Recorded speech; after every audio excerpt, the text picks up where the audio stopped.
월요일 아침 우리 민수기 33장 1절로부터 49절 말씀을 읽었습니다. 제목이 애굽에서 모압 평지까지란 제목입니다. 지난 세월을 돌아보는 것의 가장 중요한 것은 과거를 회상하며 하나님께서 오늘날 우리를 어떻게 인도하셨는지를 보는 것입니다.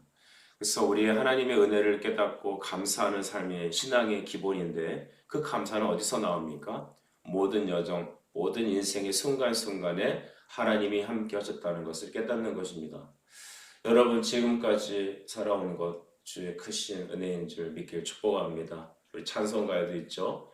지금까지 지내온 것. 세월을 지나면서 깨닫는 것은 새록새록 하나님의 은혜가 아니고서는 단 한 번도, 한 순간도, 한 찰나도 우리는 설 수 없었다는 것을 우리 깨닫게 되는 것입니다. 이스라엘 백성들은 애굽에서 이 모압 평지까지 이제 여리고 성이 보이는 그 요단강가를 놓고 모압 평지까지 이르면서 다시 한번 그들이 애굽에서 출애굽하던 때부터 모든 광야의 장소를 언급하면서 하나님께서 어떻게 우리를 도우셨는지를 추억하고 있습니다. 2절 말씀을 보시죠. 모세가 여호와의 명령대로 그 노정을 따라 그들이 행진한 것을 기록하였다라고 했는데 그들이 행진한 대로의 노정은 이러하다라고 하면서 시작하게 됩니다. 이 2절이 좀 중요합니다. 왜 그럴까요? 모세가 여호와의 명령대로 모세가 이 글들을 썼다라는 것인데 하나님의 말씀을 따라 썼던 것입니다. 모세는 자기의 행동대로 한 것이 없습니다. 예수님께서도 이 땅에 오신 것이 나의 뜻이 아닌 아버지의 뜻을 이루기 위해서 내가 왔다라고 주님 말씀하셨죠. 이것처럼 모세는 자기 뜻대로 행한 것이 없습니다. 다 명령하신 하나님의 뜻을 따라 이스라엘들을 인도하였고 또한 그 모든 여정을 기록하였다고 합니다. 그래서 우리 보수신앙에서 해석하는 성경 해석 방법으로는 모세오경, 창세기부터 이 신명기까지 5복음을 우리 모세의 5가지 책, 오경을 말하는데 이 모세오경이 모세가 기록했다 해서 모세오경이라 합니다. 근데 이제 자유주의를 비롯한 일부 좀 리버럴한 세계 쪽에서는 이 모세가 기록한 것이 아니다라고 말을 하기도 하는데 여러분 그렇다면 오늘 하나님의 명령을 따라 그 모든 것을 기록하였다라고 하는 이 말씀의 구절을 빌어서 우리가 모세가 기록한 것이 아니라면 오늘 여러분 성경은 진리가 아닌 것입니다. 우리는 성경 안에 하나님의 말씀도 있고 하나님의 말씀이 아닌 것다라고 믿지 않습니다. 어떤 것은 말씀이 되기도 하지만 어떤 것은 아닌 것도 있다라고 말하지도 않습니다. 때로는 내가 그렇다고 생각하면 하나님의 말씀이다라고 말하지도 않습니다. 여러분이 믿든지 아니 믿든지 기록된 66권의 모든 말씀은 다 하나님의 말씀입니다. 인간이 썼는데 잘못된 것 있지 않느냐? 번역이 있고 필사를 하면서 좀 잘못된 것도 있지 않느냐? 성경에 어디 보면 수치가 이런데 저긴 저렇다. 이걸 통해서 성경이 약간 오류가 있는 거 아니냐라고 말하는 사람도 간혹 있습니다만 그것은 여러분 잘못 깨달은 겁니다. 모든 성경은 기록한 것도 성령이 하신 것이고 그것을 또한 사람을 통하여 작성하게 한 것도 하나님이시고 보존하고 전수하고 깨닫게 하고 적용하는 모든 것들은 다 삼위 하나님의 놀라운 역사인 것이죠. 모든 성경은 하나님의 교훈으로 하나님의 감동으로 적혀진 것입니다. 그래서 우리 디모데후서 3장 16절 말씀 보면 모든 성경이 어떻게 기록됐다고 말씀하시냐면 하나님의 감동으로 되어졌다. 하나님의 숨결로 써졌다라고 말합니다. 그래서 오직 기록된 하나님의 성경과 말씀과 또한 그것을 쓰게 하시고 적용하시는 성령의 역사가 만날 때 우리의 구원과 우리의 미래는 성령에 의해서 인도받을 수 있습니다. 여러분 다른 모든 것들은 여러분 성경 안에 있는 것들은 다 잘못된 것이 아니라 하나님이 기록하신 것 성경이 하나님의 말씀이다라고 믿을 때 우리의 신앙도 바르게 되는 것이죠. 이처럼 하나님은 하나님의 사람을 통하여서 주님 당신의 뜻을 계시하시고 기록하게 하시고 또한 후대에도 이 말씀을 통하여 성령의 지도를 받게 하신다는 것입니다. 다른 모든 것들이 다 맞아도 하나는 틀려 라고 말한다면 다른 모든 것이 다 진리가 아닌 것이죠. 우리는 이 모든 말씀을 하나님이 기록했다라고 믿습니다. 그렇다면 그들은 어떻게 출애굽을 받았는지 3절부터 다시 한번 볼까요? 3절을 이렇게 기록되어 있습니다. 그들이 첫째 달 15째 날에 라암셋을 떠났다라고 합니다. 6월절 다음 날이라고 했는데 이들이 떠난 이들의 바로 이 이스라엘의 시작을 바로 이 하나님의 여호와의 6월절 즉 어린 양을 잡아서 문설주에 피를 바르고 그 밤중에 급하게 이 양을 구워 먹으며 그 장자 재앙을 보냈던 그 날을 기점으로 이들은 출애굽을 하게 되었습니다. 그래서 6월절 다음 날이라 하였고 이스라엘 자손이 애굽의 모든 사람의 목전에서 큰 권능으로 나왔다라고 말합니다. 여러분 마지막 부분에 뭐라고 써 있죠? 애굽의 모든 사람의 목전에서 그들의 눈앞에 하나님의 큰 권능으로 나왔다라고 기록합니다. 그러니까 몰래 나온 게 아닙니다. 슬쩍 이렇게 애굽 전역에 다 장례식으로 가득 찼겠죠. 여러분의 그 10번째 재앙을 다 아시지 않습니까? 모든 사람들의 초태생들, 짐승까지도 다 이렇게 전멸하는 그때에 집집마다 이 장례가 치러지지 않는 집이 없었습니다. 그러니까 그 틈을 타서 몰래 빠져나온 게 아닙니다. 당당하게 하나님의 구원으로 그들은 출애굽하게 되었습니다. 이와 같이 그들의 출애굽은 바로 애굽의 바로의 이 머리를 깨뜨린 사단의 머리를 깨뜨린 십자가의 사건과 비교해서 설명할 수 있습니다. 여러분 우리의 구원은 이렇게 담대한 것입니다. 그래서 성도에게 있어 이런 출애굽의 역사, 새로운 거듭남의 역사는 바로 하나님 나라의 시작을 말하죠. 그래서 우리 성도들이 말씀을 듣고 예수 그리스도를 영접하면서 그에게 구원이 시작될 때, 구원이 임했을 때 주님, 이제 내가 주님을 믿습니다 하는 그 순간은 바로 이스라엘 백성들이 애굽에서 6월절을 맞이하여 당당하게 그 출애굽하는 장면과 딱 비교할 수 있는 것입니다. 여러분 우리의 구원은 이렇게 담대한 것입니다. 우리의 구원은 이렇게 확실한 것입니다. 몰래 슬쩍한 것이 아니라 당당하게 여러분 그 애굽을 걸어 나왔습니다. 하나님께서 오늘도 여러분의 자녀와 여러분이 만나는 모든 불신자들 애굽의 바로의 이 죄의 사망의 권세에 묶여있는 그들이 예수 그리스도의 이름으로 풀려나 담대한 영적 출애굽이 일어나길 간절히 바랍니다. 4절도 보십시오. 애굽인은 여호와께서 그들 중에 치신 그 모든 창자를 장사하는 때라라고 하셨고 여호와께서 그들의 신들에게도 벌을 주셨다라고 합니다. 이스라엘 백성들이 구원받을 때 하나님은 모세를 부르셔서 내 백성을 구원하라고 바로 바로에게 보냅니다. 그래서 바로에게 내 백성을 보내십시오라고 했을 때 바로가 꿈쩍도 안 하죠. 그 후로부터 하나님은 이 10가지 재앙을 이집트에 선사하십니다. 첫 번째 나일강이 피로 변하는 것으로 시작하여서 10번째 이 바로 장자들이 죽어나가는 이 죽음의 재앙까지 하나님께서는 선사하셨습니다.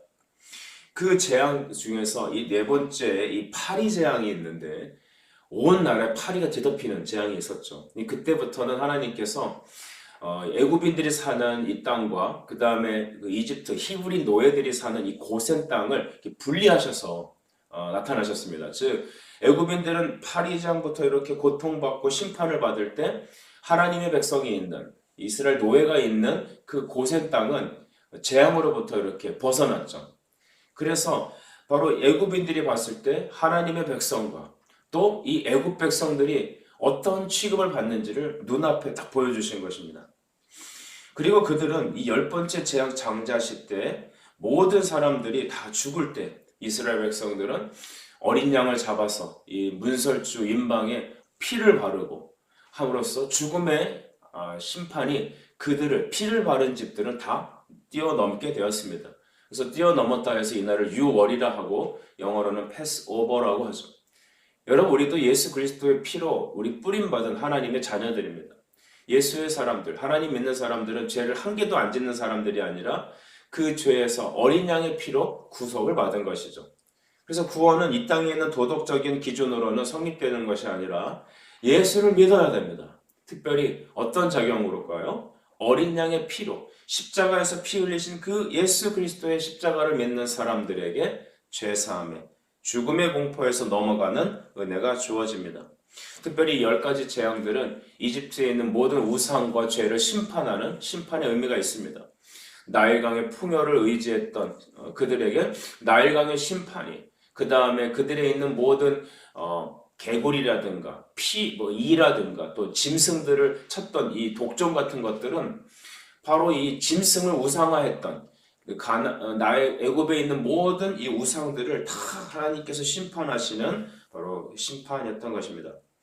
그리고 마지막에 심판은 무엇이었다고 말씀하셨죠? 그 10번째 재앙, 바로 장자의 죽음을 통해서 인류의 모든 사람들이 죄로 죽을 수밖에 없는 죽는 존재라는 것을 하나님께서는 말하는 것입니다. 로마서 6장 23절에 이런 말씀이 있죠. 죄의 삭은 사망이다. 하나님의 은사는 그리스도 예수 우리 주 안에 있는 영생이니라 하셨습니다. 아멘. 여러분, 죄의 삭은 무엇입니까? 사망입니다. 모든 사람들, 초태생들이 죽었다는 것은 이 장자는 대표성의 원리가 있지 않습니까? 그러니까 모든 사람이 다 이렇게 죄로 죽는다는 것을 그들에게 보여주신 것이죠. 그리고 하나님의 은사, 하나님의 선물은 바로 이 애굽 백성들 밑에 고통받던 히브리 노예들이 어린 양의 피를 뿌려서 구원받을 수 있었던 것처럼, 구속받을 수 있었던 것처럼 하나님께서 우리에게 이렇게 영생을 주신다는 것을 복음으로 알려주신 것이죠. 출애굽은 바로 이런 영적인 의미가 담겨져 있습니다. 이후로 5절부터 이제 마지막 49절까지는 바로 광야 생활을 시작하는 이스라엘 백성들의 이 여정을 쭉 기록합니다. 여러분 다소 좀 지루하셨을 수도 있는데 어디에 도착해서 진을 쳤고 그 다음에 어디로 갔고 이거를 끊임없이 계속 이야기합니다. 여러분 그런데 그것은 다 지난 시절에 대한 어떤 추억의 의미가 있는 것이죠. 하나님께서는 이 지명이나 사건들을 통하여 우리가 그때 있었던 일들과 하나님의 구원을 되새겨 보시기를 원하십니다. 여러분도 이사를 다녀보신 적 있나요? 저는 참 이사를 많이 다녔던 것 같아요. 그래서 어디에서 언제부터 살았는데 그때는 이런 일이 있었고 또 무슨 일이 있었고 어디 이사 갔는데 거기서 또 어떤 사람을 만났고 어떤 사역을 했고 뭐 이런 추억들이 쭉 있죠. 그러니까 지난 시절에 그 모든 장소를 하나하나 이렇게 언급하면서 우리가 그곳에서 하나님께서 우리에게 베푸셨던 사랑과 또한 거기서 우리가 하나님을 잘못해서 받았던 진노, 그러면서 통해서 다시 구원하신 그 은혜들, 그것들을 이스라엘 백성들, 그 후대에 특별히 신약을 살아가는 저와 여러분이 바라보고 기억하고 예수를 의지하게 하기 위해서 이 모든 출애굽의 여정을 하나님은 기록하게 하셨습니다. 여러분 또한 이 모든 장소들은 어떤 의미가 있습니까? 5절 보면 이스라엘 자손이 라암셋을 떠나 숫곳에 진을 쳤다라고 하면서 쭉 기록되는 내용들 보면 그 후대에 이런 장소들에게 있었던 그 사건들을 가르쳐 주시기 위한 것입니다. 성경은 이 가르침의 목적이 있습니다. 하나님의 백성들로 성도들에게 교훈, 책망, 바르게 함, 의로 교육하기에 유익한 이 성경은 그 모든 지명에서 있었던 사건들을 통하여 우리에게 영적 교훈을 주시는 것입니다. 로마서 15장 4절 말씀을 제가 읽어드리겠습니다. 무엇이든지 전에 기록된 바는 우리의 교훈을 위하여 기록된 것이니 우리로 하여금 인내로 또는 성경의 위로로 소망을 가지게 함이라. 위로하시고 소망을 주시고 우리로 인내하게 하신다는 것이죠. 이스라엘 백성들 참 참지 못했죠. 여러분 기억나세요? 시내산에 이렇게 머물렀을 때 모세가 호렙산에 이렇게 십계명 받으러 두 돌판을 받으러 올라가서 40일 동안 금식하며 내려오지 않았잖아요. 그러니까 그들이 견디질 못한 것입니다. 야, 모세 어디 갔냐? 이스라엘 백성들 보니까 이제 한국 사람 같죠. 한국 사람 못 기다리잖아요. 왜 안 나오냐? 우물 앞에 가갖고 숭늉 찾고 막 그러는데요. 우리가 하나님의 응답이 조금만 늦어도, 조금만 인생이 어려워도 막 견디질 못합니다. 특히 젊은 세대는 더 한 것 같아요. 인내심이 없습니다. 너무 빨리빨리 문화가 있고, 우리나라가 세계적인 인터넷 강국이다 보니까 이게 빨리빨리 돼야 되거든요. 컴퓨터도 3초 이상 버퍼링 되면 이거 못 견디는 세상이 됐는데요. 그러니까 모세가 안 내려오니까 결국 그들이 만든 것은 무엇입니까? 금송아지 아니었습니까? 그로 인하여서 그들이 받은 형벌과 고난은 매우 심각했습니다. 여러분 이 모든 것들이 그들로 하여금 하나님의 말씀을 바라보면서 이날에 이 지명에서 이런 우리의 실수가 있었고 이런 실패가 있었기에 오늘날 신앙을 갖고 살아가는 여러분과 제가 인내하며 주의 구원을 바라보고 기대하게 한 것입니다. 여러분 하나님을 기대합시다. 그를 위해서 또 기도합시다. 무엇보다도 기도하며 기다린 여러분, 예수 이름으로 인내하십시다. 우리의 신앙은 점점 더 천성을 향하여 전진하는 것이죠. 여러분 또 이 모든 상황을 쭉 보시면 무엇을 느낍니까? 신광야를 갔습니다. 또 욥발을 갔습니다. 쭉 진행하면서 38절은 이렇게 기록되어 있는데 이스라엘 자손이 애굽 땅에서 나온 지 40년째 5월 초하루에 제사장 아론이 여호와의 명령으로 호르산에서 올라가 거기서 죽었다. 이제 새로운 또 리더십이 바뀌지 않습니까? 이런 모든 장소와 모든 여러분 사건들은 단 하나를 목표로 해서 진행하고 있습니다. 목표점이 있죠. 앞서 나가서 깃발을 들고 가시는 분은 예수 그리스도십니다. 모세와 아론 같지만 하나님이 그들을 사용하시는 것이고 그들은 낮에는 구름기둥, 밤에는 불기둥으로 하나님의 인도를 받은 것이죠. 여러분 그래서 하나님의 말씀이 앞서가시고 하나님께서 앞서가실 때 여러분 그들은 그것을 순종했습니다. 그러면 이 여정을 쭉 지도로 한번 그려보자는 것이죠. 이스라엘 백성들이 그들의 여정을 출애굽해서 애굽에서부터 시내산에서 호르산으로 이렇게 쭉 진행을 하면서 모든 지역들을 점점점 찍어서 봐보니까 그들의 타켓은 목표는 가나안이었습니다. 가나안을 향해서 여러분 이들이 전진하고 있었던 것이죠. 하나님의 인도하심을 따라 우리는 행진합니다. 여러분 우리의 인생의 목표는 어디입니까? 부귀영화입니까? 우리 교회는 목적이 무엇입니까? 아주 큰 의리의리한 성전을 짓고 건물을 져서 거기서 이제 우리 이름을 드러내고 멋있게 한번 살아보는 것, 그것이 우리 교회의 목적입니까? 여러분 그렇게 목적을 따라가면 오늘날 교회 형수처럼 교회 건물만 짓고 딴 데 팔려나가죠. 건물이 목적이 아닙니다. 명예가 목적이 아니죠. 다 한 세대에 스쳐 지나가는 것들입니다. 우리의 목표는 예수 그리스도여야 합니다. 우리의 목표는 천성을 향해 가야 합니다. 우리 찬송가 중에 참 이 찬양 부를 때마다 힘이 나고 은혜가 되는데요. 천성을 향해 가는 성도들아 앞길의 장애를 두려 말아라. 그래서 후렴에 보면 앞으로 앞으로 앞으로 천성을 향하여, 이게 바로 교회의 모습이고 성도의 모습입니다. 여러분 우리의 인생은 자꾸 뒤를 돌아보는 게 아니라 천성을 향하여 주님이 가라 하시는 그 가나안 땅, 우리의 목표점을 향하여 전진하는 것입니다. 여러분 그래서 성경의 말씀을 좀 요약하면 5절부터 15절까지가 바로 이 라암셋에서 시내산까지를 정리한 것이고, 이제 16절부터 36절까지는 뭐냐면 이 시내 광야에서 가데스까지를 이제 기록하였다라고 정리할 수 있죠. 이제 나중에 37절부터 이제 마지막 49절은 이들이 모압 평지까지 가는 데에 해당되는 내용들입니다. 이렇게 세보니까 주석에선 이 41곳을 경유했다라고 합니다. 와, 많이 이동하였죠. 그곳에서 머물면서 하나님께서 그들을 먹이시고 인도하셨습니다. 여러분 지난날의 모든 세월들 돌아와 보십시오. 잠깐 멈추고 바쁜 일정 속에 잠깐 멈춰 보시겠어요? 멈추고 기도해 보세요. 여러분들이 어린 시절, 청소년 시절들, 청년 시절들, 결혼하시고 자녀를 낳으시고 인생의 모든 풍파를 겪으셨던 모든 신앙 여정을 한번 돌아보십시오. 의미가 없지 않습니다. 하나님은 그곳에서 여러분을 훈련하셨습니다. 실패도 있었고 때로는 위로와 도움을 받을 때도 있었습니다. 하나님께 앞에 징계받은 적도 있었겠죠. 그러나 하나님께서는 마치 우리를 마치 가나안으로 이끌기 위해서 그 모든 것을 다 훈련 장소로 쓰셨다는 것입니다. 신명기 1장 31절에 적합한 말씀이 있습니다.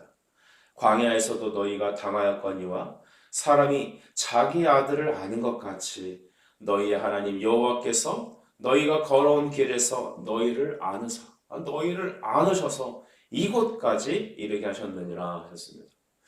자식을 품에 안아 이곳까지 인도하신 하나님, 독수리 날개로 펴서 그들을 인도하신 주님, 먹이시고 살리시고 부르짖을 때 응답하시고, 결국 하나님은 내가 너의 하나님이다, 내가 너의 아버지다, 너는 내 아들이라는 것을 주의시키기 위하여 그들을 41곳을 통하여서 먹이고 입히고 가르치시며 다루셨습니다.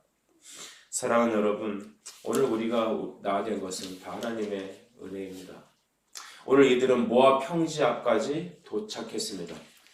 모압 평지까지 도착해서 이 하나님께서 그 후에 주신 것은 모세로 하여금 다시 율법의 말씀을 제3세대, 출애굽 제3세대에 있는 어린이들, 청소년들, 우리의 자녀들에게 다시 가르친 것입니다. 그것이 신명기 내용입니다. 이들이 모압 평지까지 이르렀습니다. 오늘 설교 제목 애굽에서 모압 평지까지. 하나님이 그 모든 지역을 다 순회하게 하시고 우리를 다루게 하셔서 하나님 말씀을 받을 수 있는 모압까지 도착하게 하셨습니다. 여러분, 이 말씀을 이 정도까지 정리를 하고 우리 구절을 한 번 더 보았으면 좋겠는데요. 그러면 하나님은 우리를 어떻게 채우시고 도우셨는지 우리 구절이 그 증거입니다. 우리 구절 한번 같이 읽어보실까요? 시작. 마라를 떠나 엘림에 이르니 엘림에는 샘물 12과 종려 70그루가 있었으므로 거기에 진을 치고. 아멘. 마라라는 것은 쓰다라는 뜻이죠. 그래서 마라의 쓴물 여러분 기억하시죠? 그들이 이 지역에 도착했을 때 물을 마시려 했는데 물을 써서 먹을 수가 없으니까 또 모세와 지도자들은 막 또 불평했습니다. 그러니까 하나님께서 거기에다가 나뭇가지를 던지게 하셔갖고 이 단물로 먹을 수 있는 물로 바꿔주시잖아요. 그러니까 그들이 마라를 떠나 어디에 이르렀습니까? 엘림. 이 엘이라는 것은 여러분 하나님을 의미하죠. 이 엘림에 도착하니까 샘물 12이 있었습니다. 야, 이 마라 때문에 막 고통스러워서, 그러니까 인생의 고통 때문에 막 하나님 원망하고 막 세상에 가 있고 막 휘청휘청하는 그때 그들을 이끄셔서 하나님이 보내신 곳은 엘림이었습니다. 마라에서 엘림으로 도착했더니 샘물 12이 있었습니다. 이 12샘물은 이스라엘의 12지파를 위해서 예비하신 겁니다. 각 한 지파마다 하나의 샘물을 주신 것이죠. 또 이 70그루, 종려 70그루라는 것은 여러분 이 70명의 그 이스라엘의 대표인 장로들을 위한 것이었습니다. 그러니까 모든 백성을 위한 것이죠. 마라의 쓴물을 단물로 또한 그곳에서 우리에게 풍성하고 충만한 하나님의 예비된 곳이 있었습니다. 사랑하는 여러분, 마라에서 인생이 쓰다고 원망하지 마세요. 하나님을 저버리지 마세요. 기도를 멈추지 마세요. 하나님은 우리를 위해 여러분 12샘물과 70그루의 종려나무를 예비하셨습니다. 가득 채우시는 하나님의 은혜. 그래서 시편 23편 2절에 그가 나를 푸른 풀밭에 누이시며 쉴 무한한 물가로 인도하시는도다.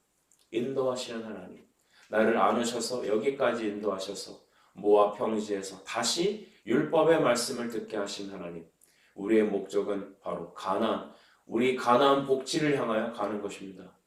천성을 향해 가는 성도 여러분, 앞길의 장애를 두려워 마십시오. 성령이 우리를 도우십니다.